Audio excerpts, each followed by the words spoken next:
All right, so this is a review video about how to use the area model or partial products method, as we've done multiple times in class, to solve 2-digit by 2-digit multiplication problems.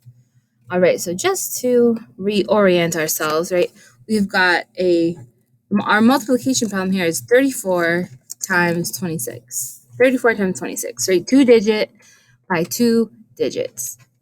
So if I want to use the area model to solve, right, using the area model, and then I also mentioned using partial products. So I'll show both of them as we work through this problem because they're actually both related. All right, so to get myself started with the area model, I'm going to want to make a rectangle, right? That's my first kind of step when I'm using the area model to solve, because area of a rectangle is actually the first kind of area that we learn how to find. You can, when you get into more advanced math like geometry and so forth in high school, you'll find out how to solve for the areas of even more things, like even more shapes, even more spaces. But fourth grade, we definitely focus on rectangles. And to remind ourselves of how we find the area of any rectangle, oops, that's not what I meant to do. How we find the area of any rectangle, right? It's going to be area A, we can use that variable, A is equal to the length of the rectangle times the width of the rectangle. The length times the width. Always, always, always. All right, so you might be wondering, okay, all right, I'm following all of this, but how does it relate to this question of 34 times 26? So it goes back this way, right? If we let 34 represent the width, right? 34 as my width on my rectangle, and I'm also going to write 34 over underneath my partial products method because I will be needing it, right, to actually do that partial product method. So anyway, 34 for my width. That means, of course, the one other number I have left, right, the other dimension here is going to be 26, and that is my length. All right, so as you can see, I'm setting up my multiplication, the standard multiplication algorithm over here, but I will be solving it using partial products. Okay. All right. So you might notice, okay, I've got my width labeled, right? That's W, that's 34. I've also got my length labeled, right? That's L, and that's 26. So your next question might be, okay, how does this help me solve? Right? And the answer here is, I'm just going to move that particular part up a little bit. Oh no, I did not mean to do that. Okay. All right. The top part, our width here is 34 and our length is 26. Okay. So when I'm using my area model to solve, I want to break down each factor, right? So 34 is one, 26 is the other. I can even write that down already, right? Respond to this question here, noting that the factors are 24 and 36. Sorry. Wow, the factors are 34 and 26. See, teachers have their moments too. All right, so 34. Got to break that down by place value, right? Which 34, that I have got a value in my ones and I've got a value in my tens, right? So breaking that down by place value, aka writing it in expanded form, is going to look like 30 plus 4. Right, got my 2 digits broken down by place value. And I want to do the same thing for my length. Right, I've got 26, so break that down by place value, I'll get 20, and then I'll get 6. All right. And then the next thing I like to do to just help myself visualize this even more is to partition my rectangle up even a little bit more, right?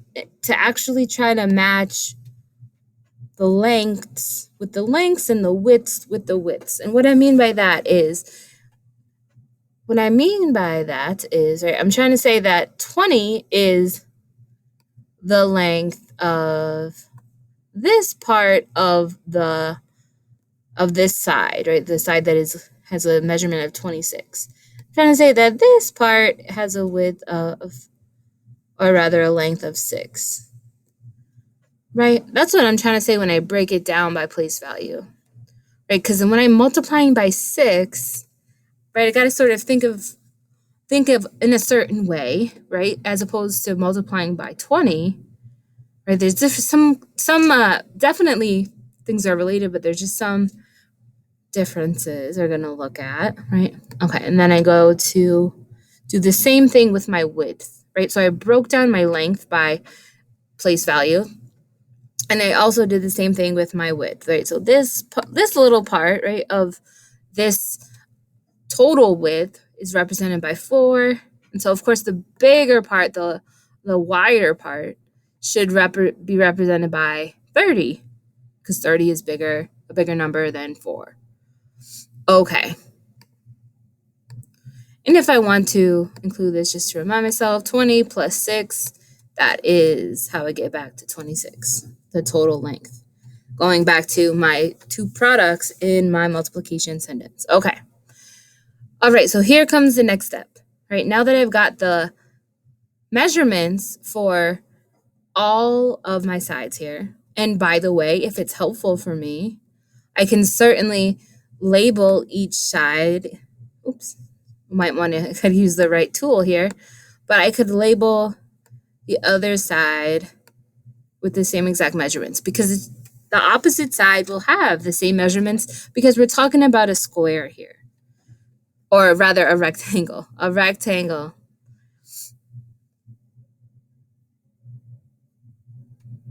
Because we are talking about a rectangle, right? So opposite sides have the same length, right? So sometimes you'll see this, the way that this is indicated on a graph is with these little lines like that, right? Saying that this length is the same thing as this length, right? And then same goes for the 6, right? And then same thing can be said for our width, right? If this side is 30, this side also has to be 30, because we're dealing with a rectangle, right? And then the 4 is also applies here, to the 4 here. Now, just FYI, usually you'll see it like 2 different types of lines. You might see this. And it's just to indicate that this side, it matches with this one, whereas that side matches with that one. But the big deal here, right, is that you notice how they match up. All right.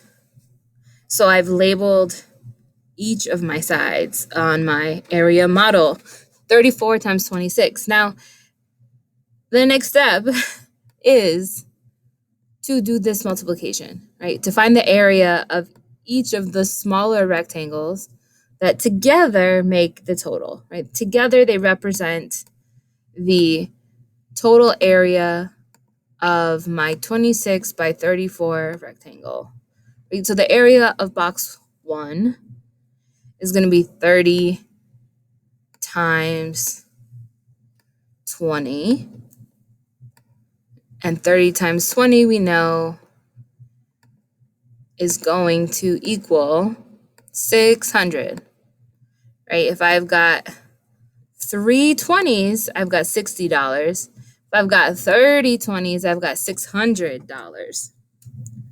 All right, and then the area of we can label this guy our second rectangle, right? The area of the second rectangle will be the length times the width, right? So same idea. 4 in this case. Oh, I'm trying to keep my color coding. Let me fix that. 4 from the width, 20 from the length, right? 4 times 20. Well, if I have, let's see, if I have 4 times 2, right? I'm going to have 8.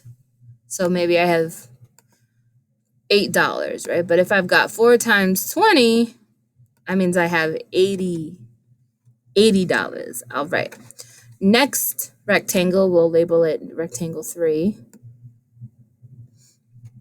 All right. The multiplication sentence for this guy is going to be 30 from the width times 6, as you may have guessed, from the length. And 30 times 6 will equal, well, 3 times 6 is 18. So 30 times 6 has got to be 180. Since we're multiplying by that power of 10. All right, and then the area of the fourth rectangle here is going to be 6 from the length. 6 from the length multiplied by 4 from the width.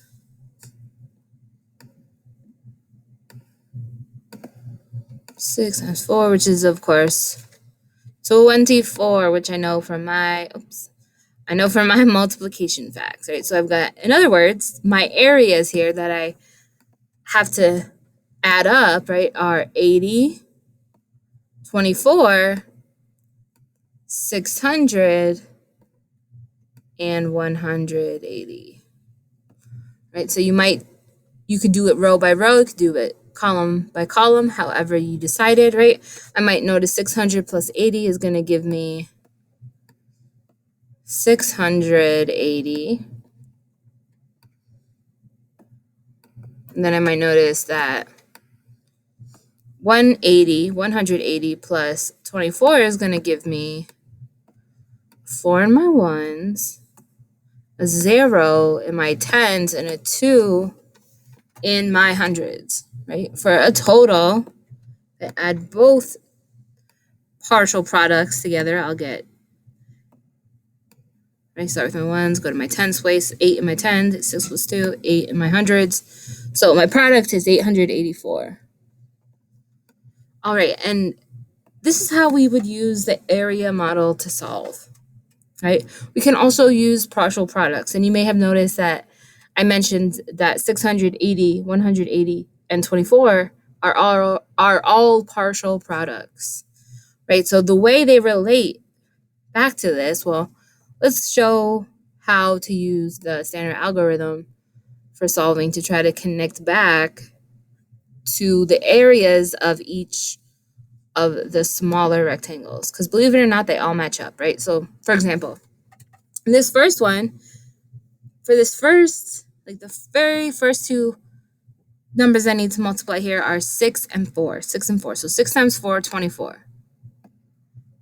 And as you might have noticed, right, that matches with the fourth area of the fourth box in my rectangle, right? Now, the next two numbers I'm trying to multiply here are 6 and 3. 6 and 3.